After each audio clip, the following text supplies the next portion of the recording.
खान साहब को 22 सितंबर को तलब किया गया, उनके ऊपर फर्द जुर्म आयद की जाएगी। खान साहब कह देते हैं कि उनसे गलती हुई है और माजरत चाहते हैं, तो उनके हक में फैसला आ जाएगा। हमारी लीगल टीम ही कोई बात कर सकती है इसके ऊपर। खान साहब जो है वो मोहतात अंदाज से बात नहीं कर रहे हैं। खान साहब जो है ना, ये डिफरेंट टाइप आदमी है, जो इसके दिल में होते वही बोल लेता है। लेट्स सपोज खान साहब जीत गए, इलेक्शन कमीशन ठीक है? इलेक्शन कमीशन के ऊपर तो हमें कभी इत्मीनान नहीं है। अभी जितनी पीटीआई इलेक्शनियरिंग को समझती है ना, शायद कोई और पार्टी समझती हो। सब्सक्राइब करें और बेल दबाएं ताकि कोई खबर रह न जाए।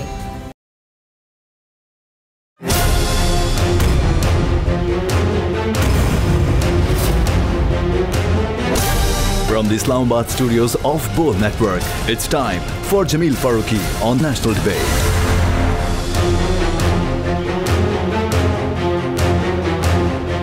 Good evening, welcome to National Debate. साबिक वज़ीर-ए-आज़म पाकिस्तान और चेयरमैन पाकिस्तान तहरीक इंसाफ इमरान खान साहब के धुआंधार बयानात के नतायज आना शुरू हो गए हैं। आज का दिन पाकिस्तान की तारीख में इंतहाई अहम इसलिए भी है कि इस्लामाबाद हाई कोर्ट के 5 रुकनी बेंच ने इंतहाई अहम फैसला सुनाया है, और वो ये कि 22 सितंबर को यानी आज से ठीक 2 हफ्ते के बाद साबिक वज़ीर-ए-आज़म पाकिस्तान और चेयरमैन पाकिस्तान तहरीक इंसाफ इमरान खान के ऊपर फर्द जुर्म आयद की जाएगी।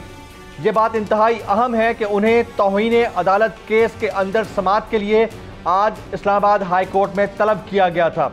बार बार उनकी जानिब से इफ्तिसार करने के बावजूद उन्हें बोलने का मौका नहीं दिया गया।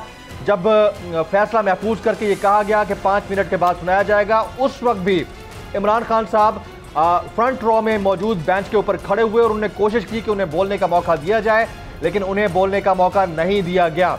हालात ये हैं कि इमरान खान साहब से ये तवक्को की जा रही थी कि वो एफिडेविट के ऊपर या बयान हल्फी के ऊपर माफ़ीनामा देकर माफ़ी मांगकर अपने आप को इस सिलसिले में बचा सकते थे, लेकिन ताहाल उनकी जानिब से ऐसा कुछ नहीं किया गया। अलबत्ता कोर्ट ऑर्डर के अंदर एक चीज़ मौजूद है, और वो ये कि खान साहब इन तमाम प्रोसीडिंग्स के दौरान किसी भी वक्त अगर इस सारे मामले के ऊपर यानी तौहीन अदालत केस के ऊपर माफ़ी मांग लेते हैं तो उसको कंसीडर किया जा सकता है। ये कितनी अहम डेवलपमेंट है, खान साहब के पॉलिटिकल करियर के ऊपर इसका कितना बड़ा असर हो सकता है। क्या खान साहब माफ़ीनामे के साथ माफ़ी मांगने को तरजीह देंगे या हायर कोर्ट्स में रुजू करने का फैसला किया जाएगा? इंतहाई टेक्निकल मामलात हैं, लेकिन पाकिस्तान की जो पॉलिटिकल हिस्ट्री है उसके लिए इंतहाई इंपॉर्टेंट होगा कि ऐसा एक पॉलिटिकल लीडर किसी भी इस तरह के बयान की वजह से अपनी सियासी साख अगर खो लेता है या आने वाले दिनों में किसी भी तरह की डिस्क्वालिफिकेशन की तरफ जाता है। आज के नेशनल डिबेट में इसी पर बात होगी। Agenda on the national debate पर बात करने से पहले हम बात करेंगे ट्रेंडिंग टुनाइट की।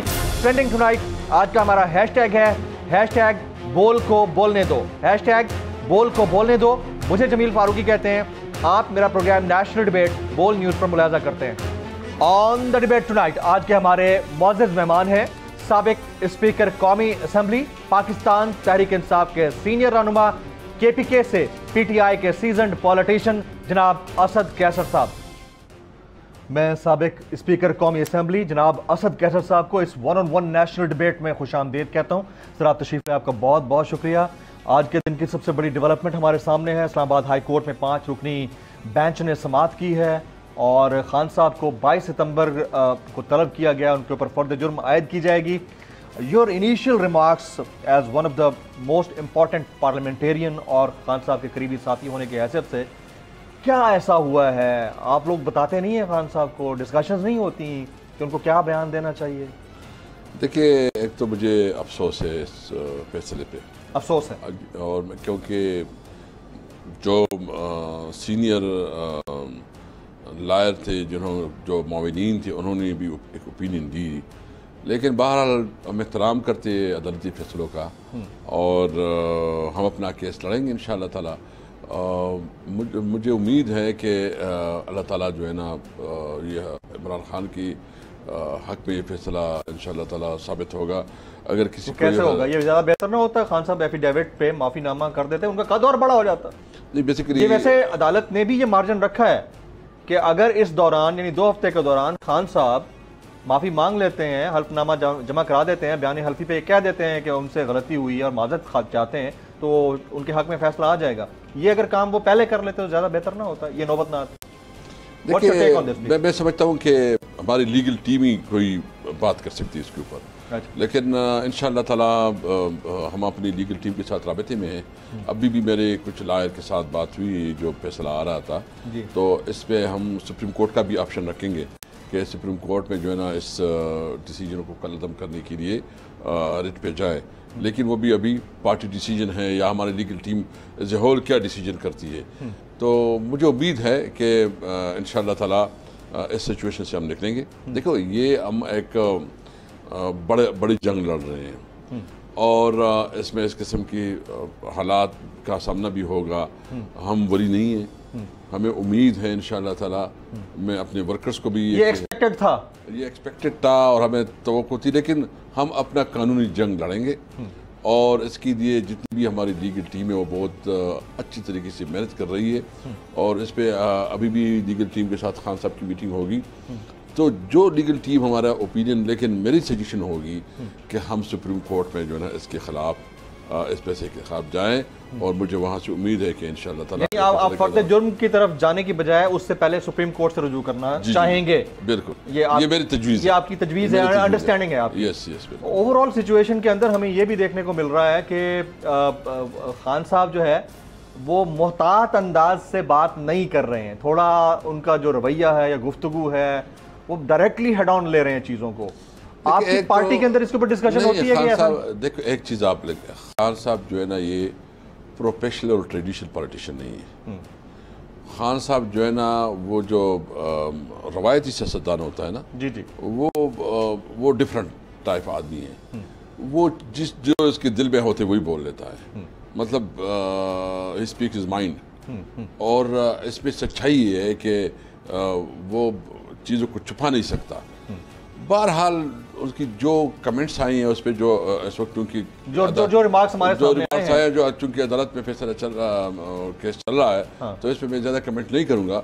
लेकिन मैं सिर्फ इतना कहता हूँ, नंबर 1 मुझे उम्मीद है इंशाअल्लाह अल्लाह ताला खैर करेगा। नहीं, आप अदालत के फैसले पर कमेंट ना करें, मैं नहीं चाह रहा। आपने एक बात बता दी, but I would like to have your comment on the overall conduct of Pakistan Tehreek Insaf, जिसके ऊपर क्वेश्चन उठा है।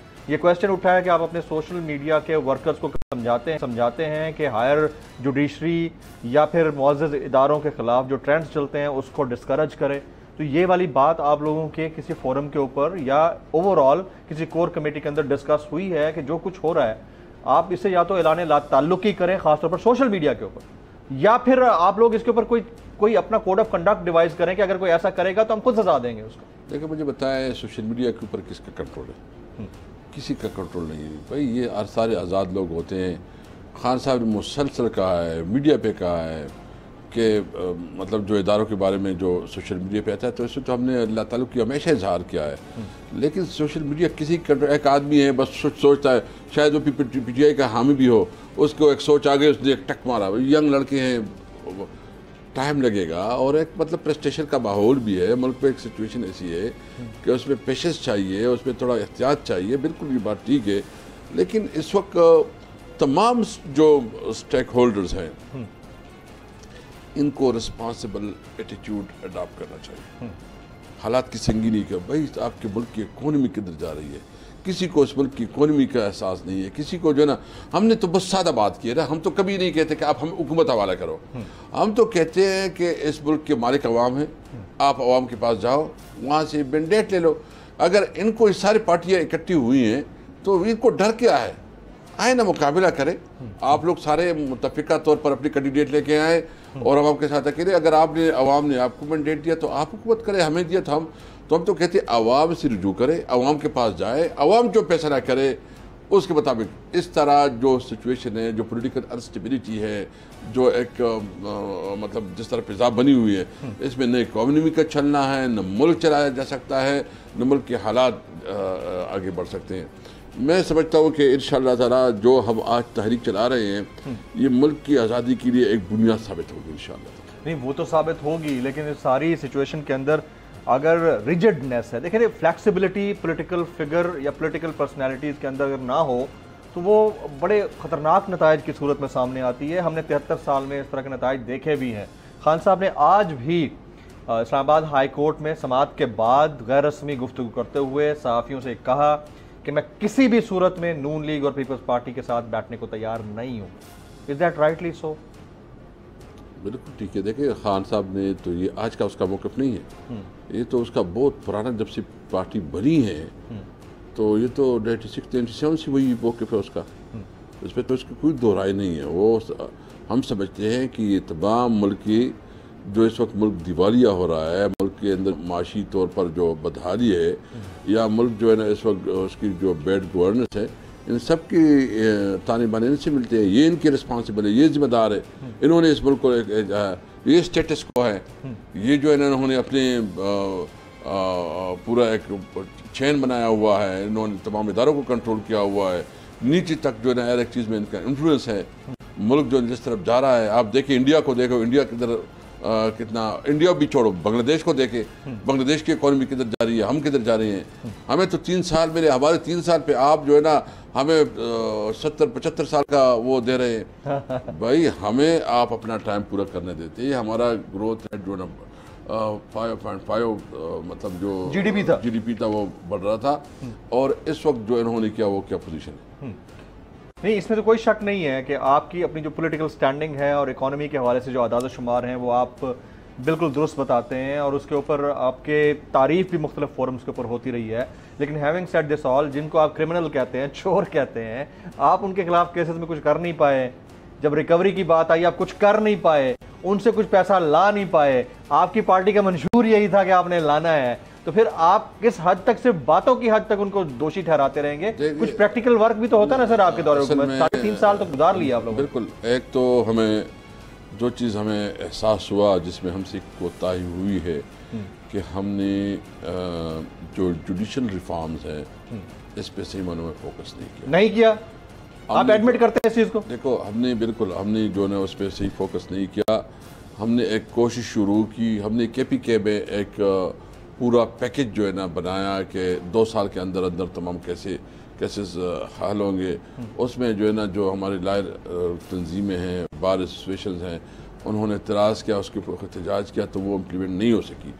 मैं समझता हूँ कि अल्लाह ताला हमें नेक्स्ट मौका दे तो हम सबसे पहले जो है ना जुडिशल रिफॉर्म पे काम करेंगे।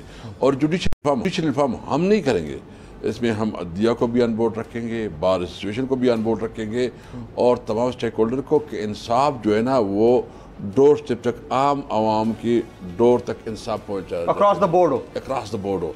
किसी के खिलाफ इंतकाम ना हो, किसी के साथ ज़्यादती ना हो, लेकिन जिसने मुल्क के साथ ज़्यादती की है, जिसने मुल्क के पैसे चुराए हैं, जिसने मुल्क को इस हालत तक पहुँचाया है, उसके साथ इंसाफ के मुताबिक जो है अकाउंटेबिलिटी हो। ये तो होगा, लेकिन उस जुडिशल रिफॉर्म्स करने के लिए भी आपको मेजॉरिटी चाहिए, आपको 2/3 मेजॉरिटी कम से कम चाहिए। इससे पहले आपने बड़ी कोशिश की, कहाँ रह गया ब्यूरोक्रेटिक रिफॉर्म्स, कहाँ रह गए आपके पुलिस के रिफॉर्म्स, कहाँ जुडिशल रिफॉर्म्स को आपने खुद एडमिट कर लिया, फिर आपने इलेक्टोरल रिफॉर्म्स करने थे वो पीछे रह गए। 3.5 साल में हम समझते हैं कि जुए शीर लाने के मुतरादिफ था, नहीं कर पाए आप लोग, लेकिन कहीं एक पहली ईंट ही रख देते तो कम से कम लोगों को आसरा हो जाता। देखिए हमने ब्यूरोक्रेटिक रिफॉर्म पे बहुत काम किया। कहाँ है? मैं आपको बताता हूं। आपके सामने हटियाला जेल में आपको वहां का सुपरिटेंडेंट मिलने नहीं दे रहा। नहीं, वो ये हालत है आपके ब्यूरोक्रेटिक। हमने जो स्टेट बैंक का जो प्रेसिडेंट रहा था बाकिर, नहीं जो हमारा रिफॉर्म का इंचार्ज था,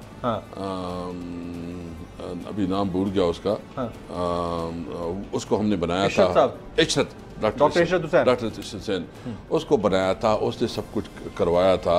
हमने असेंबली में उसकी ब्रीफिंग भी करवाई थी। हमें मसला एक था, हमारी बहुत कमज़ोर हुकूमत थी, यानी हमारे पास जो है एलाइज थे, हर एक चीज़ में हम ब्लैकमेल होते थे।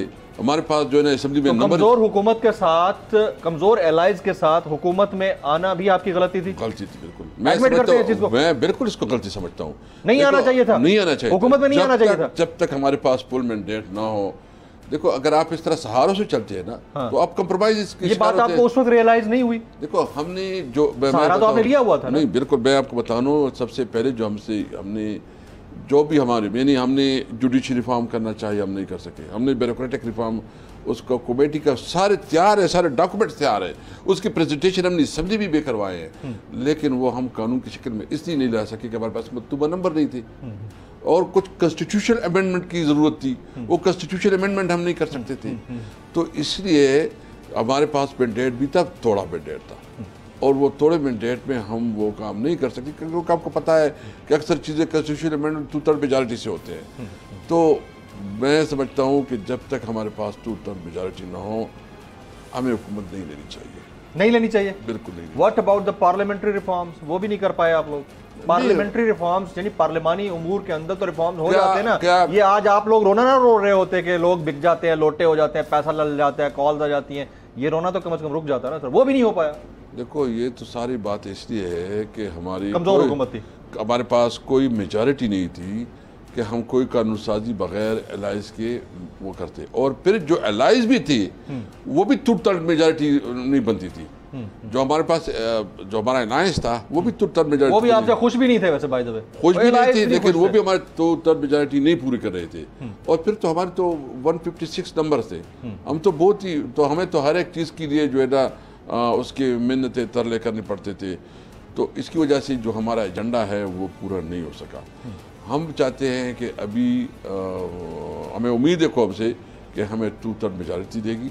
इमरान खान को अगर 2/3 मेजॉरिटी दे, उसके पास इख्तियार है कि वो कानून को जो है ना कॉन्स्टिट्यूशन अमेंडमेंट कर सके, फिर हम देखेंगे जुडिशल रिफॉर्म होंगे, ब्यूरोक्रेटिक रिफॉर्म होंगे, पार्लियामेंट्री रिफॉर्म्स होंगे, पुलिस रिफॉर्म होंगे, जो रिफॉर्म है वो रिफॉर्म इंशाल्लाह हम करेंगे, वो आप लोग करेंगे। अभी इस वक्त एक और रोना भी रोया जा रहा है और खान साहब ने बड़ा ज़बरदस्त उसके ऊपर 2-3 दिन जलसों के अंदर ऐलान भी किया कि हमारी हुकूमत पंजाब के अंदर गिराने की पूरी कोशिश की जा रही है। क्या आप लोगों के पास कोई एविडेंस है, ऐसा कुछ हुआ है, या सिर्फ ये हवा में बात हो रही है? क्योंकि बाद में फिर प्रूव करना भी पड़ सकता है। नहीं, इसको साजिशें हो रही है, हो रही हैं, हो रही, बिल्कुल। कौन कर रहा है ये? जो है ना, जो बाहर बैठे हैं नवाज शरीफ और जरदारी आपस में इस पे डिस्कशन कर रहे हैं। पैसा चल रहा है, और इसमें ये पैसा चल रहा है या प्रेशर चल रहा है? नहीं, पैसा पैसा पैसा चल रहा है। अभी ऑफर्स हो रही है MPS को, बड़े बड़े।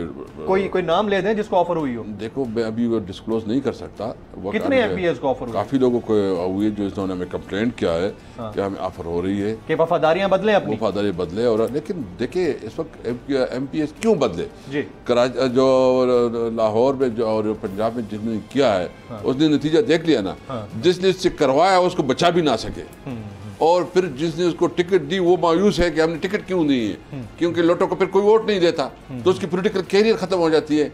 ये कोशिश करेंगे लेकिन कुछ भी नहीं कर सकेंगे। कुछ नहीं करेंगे। 25 तारीख करेंगे कोशिश, कुछ भी नहीं कर सकेंगे, कर नहीं मायूसी सकेंगे, होगी इंशाल्लाह। मायूसी होगी। 25 तारीख को खान साहब 9 हलकों से लड़ रहे हैं, जीत जाएंगे इंशाल्लाह। ऐसे जीतेंगे कि जी पंजाब लोग, जो पंजाब का इलेक्शन था, ये लोग भूल जाएंगे। जितना आवाम के अंदर जो है ना इस वक्त इसके साथ मोहब्बत है, यानी ये मुझे बताया पेशावर का जलसा सबने किया, मुझे एक MPA मैंने बताया कि कोई जुलूस लेके आया हो, सारे आओ खुद निकल आए। हमारा जलसा सिर्फ खर्चा वही होता है जो स्टेज वगैरह पे साउंड सिस्टम पे होता है, वही होता है। कहीं भी, यानी मैंने अपने डिस्ट्रिक्ट में जलसा किया ना, मैं आपको कहूँ कि मैंने 1 रुपया भी गाड़ियों को नहीं दिया। आपने कुछ भी नहीं दिया? कोई नहीं, कोई बिरयानी की प्लेट नहीं चली, कोई नहीं। सारा जो है ना, जो लोग आए ना वो अपनी मर्जी से आए हैं। महंगाई है या नहीं है? महंगाई ने तो तबाही कर दी है। आप मार्च क्यों नहीं कर रहे? नहीं, महंगाई है ना। बिलावल ने मार्च किया था, आपको याद है, महंगाई के ऊपर। फिर हमजा शहबाज और मोहतरमा ने, मरियम नवाज ने किया था मार्च। इतनी, उससे भी डबल महंगाई हो गई, 45 से ऊपर इन्फ्लेशनरी रेट चला गया %। आप सिर्फ जलसे कर रहे हैं। देखिए, आप लोग क्यों नहीं आ रहे हैं इस तरफ? देखो, एग्रेसिव प्रोटेस्ट के ऊपर नहीं, हमने डिसाइड किया है क्या कि महंगाई के ऊपर हमें पूरा एहतजाज करेंगे। क्योंकि ये केसेस में से चल रहे थे, तो 1-2 दिन में पार्टी बाकायदा ऐलान कर देगी, ऐलान करेगी। पूरे मुल्क में हम जो है ना महंगाई के खिलाफ एहतजाज करेंगे। इस वक्त जो बिजली के बिल आ रहे हैं, जी, जो लोगों के इस्तात से बाहर है, मतलब कोई बिजली, मुझे जो है ना 2 लाख का बिल अभी आया होगा, तो मैं कहाँ से हमें आ रहा है सर, हमें आ रहा है 2 लाख रुपए का बिल। पिछले साल 1.5 लाख हमने पे किया। तो आम आदमी को 50,000, 60,000, 1 लाख रुपए तो बिल आ रहे हैं। तो ये तो एक खूनी इनकलाब की तरफ लेके जा रहे हैं। जब तक ये इम्पोर्टेड हुकूमत जो है ना इनसे जान नहीं छुट्टी। इनसे न मुल्क की इकोनॉमी जो है ना संभाली जा रही है, न इस मुल्क की इदारे संभाले जा रहे हैं, न ये मुल्क के अंदर गवर्नेंस का कोई कर रहे हैं, न इंटरनेशनल बहास पे कोई खातिर ख्वाह कोई कामयाबी कर सके। अवाम के पास जाना चाहिए, अवाम को अख्तियार देना चाहिए, अवाम फैसला करे कि कौन उसका लीडरशिप करे, कौन उसका अख्तियार मालिक हो। Absolutely right. असद कैसर साहब हमारे साथ मौजूद हैं। ख्वातीन हज़रात, जहाँ वक्त हुआ है ब्रेक का, ब्रेक के बाद जब वापस आएंगे अगेन मेरी कोशिश ये होगी कि मैं पूछूं कि पार्टी लेवल के ऊपर खान साहब को इस तरह के बयानात देने से पहले क्या कन्विंस नहीं किया जाता या एडवाइस नहीं किया जाता कि कल को वो किसी बड़ी मुसीबत में भी फंस सकते हैं। After this break.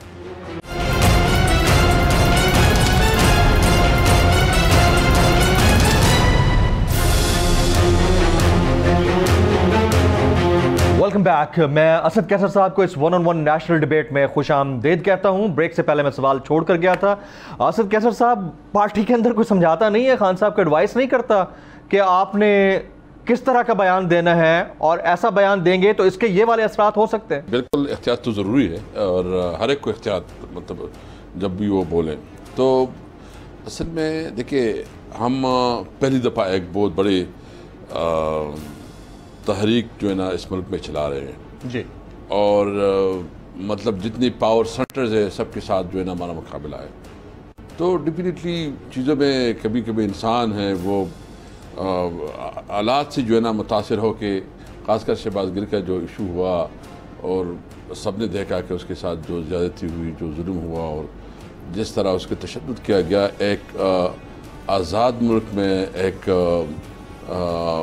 आपका हुआ, आपके साथ जो जिस तरह रवैया किया गया, और तो ये एक उस मुल्क का मतलब एक आज़ाद मुल्क नहीं कहलाया जा सकता। मैं समझता हूँ कि एक वो मुल्क जो कि रूल ऑफ लॉ पे चल रहा हो, जो वेलफेयर स्टेट हो, एक वेलफेयर स्टेट नहीं हो सकता इस तरह। ये तमाम शहरियों की हुकूक इक्वल है। कानून के मुताबिक अगर किसी ने कोई गलती की है तो कानून के मुताबिक उसके ख़िलाफ़ जो है एक्शन होना चाहिए, और फिर अदालत है, अदालत जो डिसीजन करे। लेकिन मारवाए अदालत जो काम होता है उसकी वजह से आपका जिंदा मिसाल है, आप खुद भी एक मुश्किल से गुजरे, एक टॉर्चर से गुजरे हैं, और मैं खुद आपकी मुलाकात की भी आया, मुझे अफसोस है कि मेरे आपको भी नहीं मिलने दिया गया। मुझे भी मिलने नहीं दिया गया। हाँ जी। और अभी मुझे पता चला कि हालांकि मुझे दूसरी बात बताई गई। तो ये चीज़ ऐसी होती है कि इंसान जो है ना, ज़रूर है कि जो उसकी जज्बात बाज़ औक़ात जो है ना वो थोड़ा तेज़ होते हैं। तो खान साहब ने जो बात की है वो उन्होंने डेफिनेटली उस हालात को सामने रखती हुई बात की है। लेकिन बहरहाल अभी हमारा एक मौक़िफ़ बहुत क्लियर हमारे वकील ने, हामिद खान ने जो है दिया है, और जो इस वक्त जो मुआविनीन हैं मुनीर मलिक साहब। अच्छा, इन सब बातों से कतई नज़र असद कैसर साहब, जब सिचुएशन ऐसी डेवलप हुई हो कि खान साहब के ऊपर टेक्निकल ग्राउंड्स के ऊपर नाअहल होने की खुदा न ख्वास्ता तलवार लटकी हुई हो, और ये बात ज़बान ज़दे आम है, आज की इस्लामाबाद हाई कोर्ट की हेयरिंग और जो कुछ वहाँ पर हुआ उसको साइड पे रख दें, ओवरऑल उनके ऊपर एक तलवार लटकी हुई है, चाहे वो इलेक्शन कमीशन हो, ममनुआ फंडिंग केस हो, फिर उनके बयानात हों, बार बार जलसों में एक ही बात के ऊपर तकरार हो, क्या उनको मोहतात मजीद नहीं हो जाना चाहिए कि अगर ये हो गया तो खुदा न ख्वास्ता सियासी शहादत PTI को बहुत बड़ा डेंट दे सकती है? बिल्कुल ठीक है। देखिए, एक तो ये है कि बहुत काफ़ी क्वार्टर्स जो है ना हमारे खिलाफ साजिश हो रही है, क्योंकि इमरान खान इस वक्त मसलन किस तरह के मैं समझता हूँ कि जितने भी मुख्तलिफ लोग हैं जो इनकी अपनी अपनी एजेंडाज हैं और जो इस मुल्क में पॉलिटिक्स में अपना रोल प्ले करते हैं, वो कोशिश कर रहे हैं कि इमरान खान को किसी तरह साइड लाइन करें। इमरान खान कायद-ए-आज़म के बाद जो है ना एक बहुत बड़े लीडर के तौर पर उभरे हैं, और इसलिए कौम को एक तस्वर दिया है कि एक आज़ाद रियासत और एक वेलफेयर स्टेट क्या होती है। कायद-ए-आज़म ने पाकिस्तान को किस लिए बनाया और पाकिस्तान का बुनियादी मकसद क्या था, शहरियों की हुकूक क्या है, रूल ऑफ लॉ क्या है। तो वो एक नई हकीकी आज़ादी की जो स्ट्रगल है उसमें जितना वो मेहनत कर रहा है, जिस तरह वो इस वक्त अवाम में उसकी पॉपुलरिटी है, जिस तरह उसके अवाम में इस वक्त जो है ना एक एक्सेप्टेंस है, जो नैरेटिव है तहरीक इंसाफ का, जिस तरह वो अवाम में जो सराहियत कर गई है, तो उसकी वजह से लोग खौफजदा है। वो समझते हैं कि ये तो 2/3 से भी आगे जाएगा, और फिर जब ये 2/3 से आगे तो तब जाएंगे ना जब वो उन इलेक्शंस में कॉन्टेस्ट करने की पोजीशन में होंगे। अगर उससे पहले ही कुछ ऐसा हो गया खान साहब के अपने बयानात की वजह से या पार्टी एडवाइजर्स के मशवरों के ऊपर दिए गए बयानात की वजह से, तो फिर 2/3 मेजॉरिटी खान साहब के तो किसी काम की नहीं है। देखिए, सबसे पहले तो इंटेंशन को दिया जाता है, देखा जाता है। जो आज खान साहब ने अदालत में अपना मौक़िफ़ दिया है कि इंटेंशन नहीं थी, एक हालात की वजह से थोड़ा एक बात मैं फ्यूचर स्टेटमेंट्स की बात कर। देखिए, खान जो है ना इस वक्त वो जिस तरह उसके बारे में सोचा जा रहा है, वो बहुत जहाँ आपकी सोच खत्म होती है वहाँ से उसकी सोच शुरू होती है। मैं आप लोग अपोज बहुत करते हैं, लेकिन होता वो ये जो वो कहते हैं। मैं आपको बताऊँ ना, मुझे पता है इस चीज़ का। अक्सर चीज़ ऐसी होती है ना कि हम समझते हैं कि खान साहब ने बहुत मतलब ये गलत किया, ये नहीं होना चाहिए था। ये इंटरेस्टिंगली वही ठीक होता है जो खान ने किया होता है, और आप गलत साबित हो जाते हैं। हम गलत साबित हो जाते हैं। अच्छा। और ये जो खटक साहब है, और ये कई दफ़ा हुआ है, कई दफ़ा, मतलब मैं आपको कहता हूँ ना, वो एक तो यह कि अल्लाह ताला की उसके साथ खुसूसी मेहरबानी है, उसके अंदर सिंसियरिटी है। और आप देख रहे हैं कि उसने अपनी अल्लाह ताला इसको जितनी इज्जत दी और जितना वो अच्छी ज़िंदगी गुजार सकते थे, फिर भी उसने इस मुश्किल ज़िंदगी को जो है ना चॉइस किया है। तो अल्लाह ताला इस साथ देता है। शौकत खानम की मरीज़ों की दवाएँ हैं, उसने इस मुल्क के लिए वर्ल्ड कप बनाया, मतलब इस मुल्क में अगर प्राइम मिनिस्टर भी रहा तो उसकी कोई मुराद नहीं दी, तो अल्लाह ताला तो भी देखता है, नीयत को देखता है ना। तो अल्लाह ताला जो है ना इसका साथ है। जितने लोग हमारे मुखालिफ होंगे परवाह नहीं होगा, हमारे साथ अल्लाह है, उनको मुंह की खाना पड़ेगी। अच्छा, अब उस सियासी कमेटी की बात कर लेते हैं जिसकी सदारत आपको दी गई है। असद उमर साहब ने ये सियासी कमेटी कॉन्स्टिट्यूट की। परवेज़ खटक साहब इसके अंदर हैं, कासिम खान सूरी साहब हैं, अली मोहम्मद खान साहब हैं, इफ्तिखार दुर्रानी साहब हैं। ये सियासी कमेटी क्या दीगर सियासी जमातों से रवाबित तेज़ करने के लिए बनाई गई है बशमूल हुकूमत, या इसका पर्पस कोई और है? क्योंकि आप इसको चेयर कर रहे हैं तो आप ज़्यादा बेहतर बता। नहीं, बेसिकली ये है कि जो हमारी इस वक्त मजहबी जमात है, जो सही मानों में समझती है कि वो इस्लाम की खिदमत करे, दीन की खिदमत करे, या जो है ना उसकी एक रेपुटेशन है, उन लोगों को हम इकट्ठा कर रहे हैं। शिरानी साहब के साथ हमारा 2-3 religious political parties, religious political, इसके अलावा दूसरी जमातों के साथ आपके इंटरेक्शन का कोई इरादा नहीं है? बेसिकली रिलीजियस पॉलिटिकल पार्टीज जो हैं, और जो हमारा मदीने की रियासत का जो कॉन्सेप्ट है, हम चाहते हैं कि हमारे साथ हो और इसके हम एडवाइस ले, उसके हम गाइडलाइन ले लें। और शिरानी साहब, आपको पता है कि नज़रियाती कौंसल का जो है ना वो इस्लामी नज़रियाती कौंसल का चेयरमैन रहा है, एक बहुत बड़ा नाम है। इस तरह जो है ना मौलाना तय्यब साहब है, एक बहुत बड़ी शख्सियत है, बहुत बड़ा मकतब फ़िक्र है उसका। और भी इस किस्म की मजहबी क़ुव्वतें हैं जो कि एक सिंसियरिटी के साथ वो इस्लाम की, दीन की और मदीने की रियासत के कॉन्सेप्ट के ऊपर काम करना चाहते हैं। तो हम उसके साथ एक लिजान करके, ये सिर्फ एक पॉलिटिकल अलायंस नहीं होगा, ये एक नज़रियाती अलायंस होगा, आइडियोलॉजिकल होगा। यस, कि हम कैसे एक इस्लामिक मॉडर्न वेलफेयर स्टेट बना सकते हैं और मदीने की रियासत के लिए क्या इक़दाम हो सकते हैं। तो इसके लिए आज भी मेरी बात हुई है शुजाउल मुल्क साहब के साथ और उनकी पार्टी के साथ, और आइंदा हमारा बाकायदा ऑफिशियल एक सेटिंग होगी और उस पर हम अपनी प्रायोरिटी, क्योंकि हमने एक एग्रीमेंट किया हुआ है, उस एग्रीमेंट को सामने रखते हुए हम इक़दाम करेंगे कि मदीने की रियासत और की जो खद हाल है उसके लिए हम क्या कर सकते हैं, क्या इक़दाम हो सकते हैं, और कुरान और हदीस की रोशनी में वो हम इक़दाम करेंगे। राइट। लेकिन इस जो सियासी कमेटी है उसका एक जुमला है मैं आपके सामने रखना चाहता हूँ, वो ये है कि आप जो भी करेंगे जमीयत उलमा इस्लाम शिरानी के माबैन तयशुदा मुश्तरक सियासी अहदाफ के हुसूल के लिए काम किया जाएगा। ये तयशुदा मुश्तरक सियासी अहदाफ कौन से हैं, ज़रा इसको डिफाइन कर दें ताकि पब्लिक को पता चले आप करना क्या चाह रहे हैं। नहीं, बेसिकली यही है ना, मैंने जो आपको पहले से बात की है कि हम चाहते हैं कि ये एक welfare state, Islamic welfare state हो। इस्लामिक वेलफेयर स्टेट के लिए हमारा एक प्रॉपर इसके साथ एग्रीमेंट हुआ है, और मदीने रियासत की क्या हद खाल थी, तो इसके हमारे पास रिटन एग्रीमेंट है। और इसके लिए जो जो इक़दाम आइंदा हमारी इंशाल्लाह गवर्नमेंट आएगी, 2/3 मेजॉरिटी आएगी इंशाल्लाह ताला। आप बड़े कॉन्फिडेंट हैं इसके ऊपर इंशाल्लाह। और हम जो है इस सिचुएशन के बावजूद, देखो वो तो होता रहता है ना, हालात से घबराना नहीं चाहिए, हालात तो जो भी हो, मैं तो कोई जज्बातियत नहीं। गवर्नमेंट तो तब आएगी जब इलेक्शन होंगे।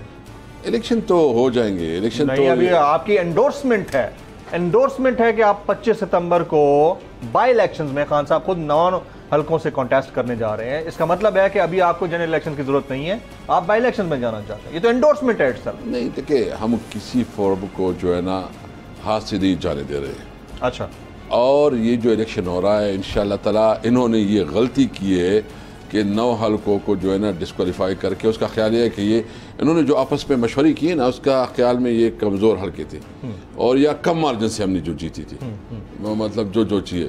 इंटरेस्टिंगली जिस तरह पंजाब में इनको सेट बैक मिला है, इधर भी इनको वही सेट बैक मिलेगा। ये 9 की 9 सीटें, बल्कि जो हमारे अभी शहबाज शरीफ साहब का भी है, ये 10 की 10 सीटें तरीके साहब जीतेगी और इनके बाद इसके पास कोई रास्ता नहीं होगा। लेकिन मुझे डर ये है कि ये इलेक्शन से भागेंगे। नहीं, ये 9 की 9 सीटें जीत के क्या आपका इलेक्शन कमीशन पर एतमाद बहाल होगा? 9 की 9 सीटें जीतने के बाद देखिए, आप ज़मीनी इंतखाबात में जीते इसी इलेक्शन कमीशन के अंडर, 9 की 9 सीटें खान साहब जीत गए, जिता दी हमने, एज्यूम कर लेते हैं, लेट्स सपोज खान साहब जीत गए, इलेक्शन कमीशन ठीक है? देखिए, इलेक्शन कमीशन के ऊपर तो हमें कभी इत्मीनान नहीं है, तो जीत कैसे गए? लेकिन मैं इसमें कहता हूँ ना, देखो ये दांदी किस तरह करते हैं, ये दांदी करते हैं, मतलब ये मैनेज कर सकते हैं 10, 15, 20 हज़ार को जो है मैनेज कर सकते हैं, लेकिन जब ये 40-50 हज़ार तक उसकी आ जाती है तो फिर उसके लिए रास्ते नहीं रहते। और अभी जितनी PTI इलेक्शनियरिंग को समझती है ना, शायद कोई और पार्टी समझती हो। हमारे हर पोलिंग बूथ में लायर होगा और हर पोलिंग बूथ में 100 वर्कर्स होंगे और हमें पूरा लीगली समझ है कि इसका क्या करना है। अभी तरीके साहब के साथ रिगिंग जो है ना, ये नामुमकिनात में हो गया। हाँ, ये क्या कर सकते हैं, ये अपने RO लगा सकते हैं अपने जो है ना। तो जब रिगिंग आपको लगता है कि नामुमकिनात में शामिल है, तो फिर इलेक्शन कमीशन कोई भी हो, इलेक्शन कमिश्नर कोई भी हो, इससे फर्क नहीं पड़ना चाहिए। हमारा मुतालबा है कि इलेक्शन कमीशन जो है ना हमेशा वही होना चाहिए जो कि कानून के मुताबिक करे, मेरिट के मुताबिक काम करे, उसकी कोई बायस ना हो, वो किसी की तरफ इंक्लाइन ना हो, वो सिर्फ जो कॉन्स्टिट्यूशन में उसको दिया गया पैरामीटर है उसके अंदर होकर काम करे। ये तो नहीं है कि वो जो है ना किसी पार्टी को गिराना, किसी को पार्टी को चढ़ाना, किसी को फेवर देना। इसके ऊपर हमें ये इतराज़ है। हमें इतराज़ ये कि रिजल्ट अनाउंस करने में ये कुछ गड़बड़ कर सकते हैं, ये हमें फेयर प्ले दे। पाकिस्तान की तारीख के सबसे फेयर एंड फ्री इलेक्शंस कौन से थे, आपको याद पड़ता है? मैं समझता हूँ कि वो जो जनरल यहया ने करवाए थे 2008 में जो इंतखाबात हुए वो फेयर थे? देखो, जब जरदारी साहब आए थे बेनज़ीर की शादी, देखो तमाम इलेक्शन में जो है ना रिगिंग होती है और हम इसलिए रिगिंग होती है 2018 में भी हुई। देखो, हम समझते हैं 2018 के इंतखाबात में मैं और बात करता हूँ सर, हमने सिर्फ इतनी बात की है ना, हमने जो ये जो कोशिश की कि हम जो ये वो लाना चाहते हैं ईवीएम का मकसद ये था रिफॉर्म्स और ईवीएम, ताकि कोई जो है ना इस सिस्टम के साथ ना कर सके। ये नहीं मुर्दों की वोटें पड़ती हैं, और खासकर ये जो प्रोफेशनल पॉलिटिशियन होते हैं ना, इनकी तो इतनी एक्सपर्टी होती है ना, इतनी एक्सपर्टी होती है कि किस तरह जो ये वोट डालते हैं। ये होगा ये कि जब ईवीएम आ जाएगा तो ईवीएम से कोई जो है ना अपने लिए नताइज वो नहीं कर सकेगा, वो गलत वोट कब आएगा सर? वो तो बाद में मेरे सवाल के जवाब दें। 2013 के इंतखाबात मैनेज थे, तमाम इलेक्शन में जो है ना रिगिंग होती है। 2013 में हुई है, बिल्कुल 2018 में हुई, बिल्कुल हुई। आप एक्सेप्ट करते हैं कि रिगिंग के बावजूद आप लोग हुकूमत में आए? जी बिल्कुल। It's a big claim sir. तो फिर जब इस मुल्क में ये होता है तो आप इसको कैसे रेक्टिफाई करेंगे? देखो, ईवीएम लाना इतना आसान तो नहीं है। मैं यही सुनना चाह रहा था कि 2018 के इंतखाबात में रिगिंग हुई है, मैं यही सुनना चाह रहा था, लेकिन ईवीएम को इंस्टॉल करने के लिए आपको कम से कम 1 साल चाहिए। आप लोग कहते हैं फॉरेन जनरल इलेक्शन हो जाएं, वो तो पॉसिबल नहीं है, तो कैसे होगा? और आप लोग ऑन पेज भी नहीं है, सारे ऑन बोर्ड नहीं है। सबसे पहले बात तो ये, हम तो ये कहते हैं, हमने तो हमेशा ये कहा है कि इलेक्शन रिफॉर्म के हवाले से हम किसी के साथ बात करने के तैयार हैं, लेकिन उसके लिए शर्त यह है कि पहले जो है ना ये आए तैयार हो इलेक्शन के लिए, फिर उसके लिए बाकी शराइत पे हो सकते हैं। हमारे साथ ये डेट पे करे कि असेंबली कब तहलील होगी और कब इलेक्शन होगा, हम बैठने के लिए तैयार है। और हम चाहते हैं कि वो इलेक्शन हो जो सबको काबिल कबूल हो, फ्री एंड फेयर इलेक्शन हो, कोई ये क्लेम ना करे, क्योंकि ये जो मुल्क में अनस्टेबिलिटी है, तो आप देखें ये जितनी भी इकदाम करते हैं, डॉलर ऊपर चढ़ता है, 1-2 दिन के लिए नीचे आ जाता है, इकोनॉमी का बुरा हाल है, भाई कोई इस मुल्क का भी सोचता है। इस वक्त जो है ना तमाम लोगों को, वो पॉलिटिकल पार्टीज है, दीगर इदारे हैं, पाकिस्तान के बारे में कोई नहीं सोच रहा। मैं कहता हूँ कि सबसे पहले हमारे लिए पाकिस्तान है, हमने पाकिस्तान का सोचना है। हम कहते हैं कि इस वक्त देखो ये हुकूमत को हम क्यों नहीं मानते, इसलिए नहीं मानती कि ये मिनॉरिटी हुकूमत है। नवाज शरीफ के पास कितनी सीटें हैं, पीपल पार्टी के पास कितनी सीटें हैं, इन्होंने आगे पीछे से जो है ना चू का मुरब्बा करके हमारे लोगों को मैंडेट तो अवाम ने हमें दिया था। जब हमें मैंडेट दिया था, आप खुद कह रहे हैं कि 2018 के इंतखाबात भी रिग्ड थे और आप रिगिंग के जरिए हुकूमत में आए, तो मैंडेट को किस तरह फेयर कहते हैं? नहीं, मैंडेट कैसे फेयर हो गया? नंबर 1 बात यह है कि जो जितने इलेक्शन हुए हैं वो सारे इलेक्शन में रिगिंग हुई है। लेकिन जो इस वक्त हमारा मौक़िफ़ है और हमने हमेशा बात की है कि वो उसके लिए वो एक सिस्टम होता है, उसके बावजूद जो हमारा अगर ये रिगिंग ना होती तो तारिक इंसाफ तो थर्ड मेजॉरिटी लेती। अच्छा, आप ये कहते हैं कि रिगिंग आपके अगेंस्ट हुई है? हमारे अगेंस्ट हुई है, यानी हमारे अगेंस्ट हुई है और हमारे उसको मेजॉरिटी को अब तो इसलिए ईवीएम चाहते हैं। भाई जब तक अवाम अपने फैसले के लिए जो है आज़ाद नहीं होंगे, जब तक अवाम के फैसलों का एहतराम नहीं किया जाएगा, उस वक्त तक मुल्क आगे नहीं बढ़ सकेगा। लोगों को मैं ये भी कहता हूँ कि पॉलिटिकल पार्टीज के अंदर जो है इलेक्शन करवाएं, फ्री इलेक्शन भी ऐसा ना हो कि वो रेंज इलेक्शन हो। यानी जब तक पार्टीज अपने वर्कर को इज्जत नहीं देती, जब तक वर्कर को एहसास नहीं होता कि मेरा कोई से है, मैं भी इस पार्टी का एक इम्पोर्टेंट आदमी हूँ, और ये जो ओहदे हैं ना, ये ओहदे जो है ना इस तरह ना बांटे जाएं, क्योंकि उससे तो खुशामदी लोग आगे बढ़ते हैं ना। जब आवाम फैसला करेंगे, वर्कर फैसला करेंगे कि उसका लीडर कौन होगा, वो पार्टी जो है मजबूत होगी। इसलिए मैं अपनी पार्टी में भी ये बात करता हूँ और तमाम पॉलिटिकल पार्टीज को ये बात करता हूँ कि सबसे पहले अपने पार्टीज को सही पॉलिटिकल पार्टीज बनाएं और इसके बाद जो है पीटीआई सही पॉलिटिकल पार्टी है। मैं समझता हूँ कि अभी हमारी भी शख्सियत परस्ती तो है हर पार्टी के अंदर। पार्टी में मैं समझता हूँ कि हमें आगे बढ़ना चाहिए, हमें आगे बढ़ना चाहिए, हमें अपनी पार्टी में इलेक्शन करवाना चाहिए। जो वर्कर जिसको कहा है वो उसका लीडर हो, तब पॉलिटिकल देखो ये तो बुर्दगार ने क्यों कामयाब हुई, तो ये बुर्दगार इसलिए कामयाब हुआ कि उसके पास वर्कर जो है ना उसको ऑन कर रहे थे। इमरान खान ने जो तहरीक शुरू की है ना, अभी पहली दफ़ा मैं समझता हूँ कि पार्टी में ऑर्गेनाइजेशन को बहुत ज़्यादा इंपॉर्टेंस दी। सर आप कैसे साहब, I will hold you here, programme का वक्त खत्म हो चुका है। क्योंकि आप ऑर्गेनाइजेशनल स्ट्रक्चर की बात कर रहे हैं, तो नाज़रीन किसी भी सियासी जमात का जो ऑर्गेनाइजेशनल स्ट्रक्चर है उसको मिनो अन तस्लीम उसी वक्त किया जा सकता है जब पॉलिटिकल वर्कर का उसके ऊपर पूरा एतमाद हो या ना हो। किसी भी सियासी जमात का थर्ड वर्ल्ड कंट्रीज में पाकिस्तान समेत एक शख्सियत परस्ती का असर होता है और पाकिस्तान की पॉलिटिक्स में भी वो देखा जा रहा है। किसी और दिन किसी और प्रोग्राम में हम यकीनी तौर पर पाकिस्तान तहरीक इंसाफ समेत पाकिस्तान की बाकी सियासी जमातों के ऑर्गेनाइजेशनल स्ट्रक्चर के ऊपर ज़रूर बात करेंगे। आज की नेशनल डिबेट में इतना ही। जमील फारूकी को इजाज़त दीजिएगा।